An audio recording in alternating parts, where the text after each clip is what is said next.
De Heer zal bij u zijn. De Heer zal u bewaren. Lezing uit het heilige evangelie van onze Heer Jezus Christus volgens Johannes. In die tijd zeiden velen van Jezus' leerlingen: deze taal stuit iemand tegen de borst. Wie is nog in staat naar hem te luisteren? Maar Jezus, die uit zichzelf wist dat zijn leerlingen daarover morden, vroegen: neemt ge daar aanstoot aan?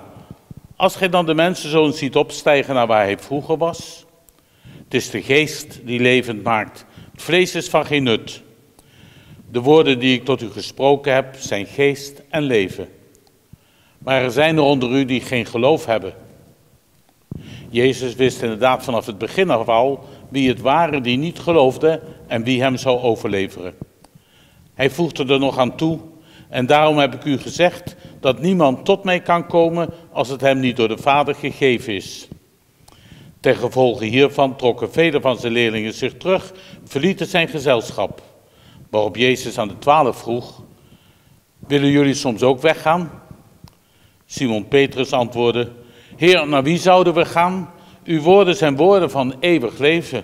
En wij geloven en weten dat gij de heilige God zijt.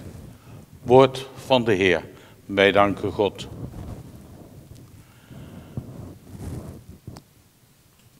Beste mensen, de laatste jaren hebben heel veel bekende Nederlanders van de televisie of uit de politiek zich laten uitschrijven uit de kerk en hebben het katholieke geloof afgezworen en andere keuzes gemaakt. Wilt u namen? Kunt u zich daar niks bij voorstellen? Meneer Klaas Dijkhoff, Albert Verlinde, Patty Bart, Patricia Pai, Bo, Gerard Joling, Gordon, Jeroen Pauw. En meestal verklaren ze in hun motivatie, en dan ook het liefst op de televisie, dat ze tegen het seksueel misbruik en de standpunten van de kerk over abortus zijn, of ze vinden dat de kerk niet eerlijk en duidelijk is over seksualiteit. Maar ze hebben het nooit over hun eigen geloof, want dat hebben ze al lang achter zich gelaten. Ze hebben het altijd over de mensen van de kerk en niet over het geloof zelf. Het was al een lang gekoesterde wens om zich te laten uitschrijven. En nu zijn er best veel vragen te stellen bij het handelen van allerlei kerkmensen. Maar die vragen krijgen alleen een kans als je nog iets hebt met geloof. Anders lijkt je op iemand die al jarenlang niks meer met voetbal doet, maar wel lid is gebleven van de voetbalclub en nu zijn lidmaatschap opzegt omdat hij vindt dat voetballers te veel verdienen. Wat ze eigenlijk in stilte wilden doen, hebben ze al lang gedaan. Maar ja, publiciteit is belangrijk in deze tijd. We leven in een samenleving die de weg volgt van de publiciteit, van Instagram en Facebook, van Twitter en marktwerking, de weg van de menselijkheid. De markt is belangrijker dan de mens. Als je kinderen thuis geen eigen telefoon en geen eigen computer hebben met aansluiting op internet, dan doen ze eigenlijk niet mee. Als ze dan ook nog geen iPhone hebben, dan zijn ze niet in tel. En dan spreken we nog niet eens over de wereld van vermaak en ontspanning. Je zult misschien zeggen dat ze maar gewoon meegaan met de tijd. Dat moet toch, dat hoort toch? Inderdaad, ook wij gelovigen mogen niet blind zijn voor het maatschappijbeeld. We mogen ook niet blind zijn voor wat erachter zit. Welke keuzes worden er in de samenleving gemaakt? Er zit een maatschappijbeeld achter waarin alles afgestemd is op de economische groei, op de publiciteit, op fun en op steeds grotere materiële welstand. En het lijkt alsof we er met z'n allen voor gekozen hebben. Maar als we dan dat maatschappijbeeld dat ik nu probeer te schetsen naast het evangelie van zojuist leggen, dan zien we onze samenleving als een groep die zich afgekeerd heeft van Jezus. Wie is nog in staat om naar die man te luisteren?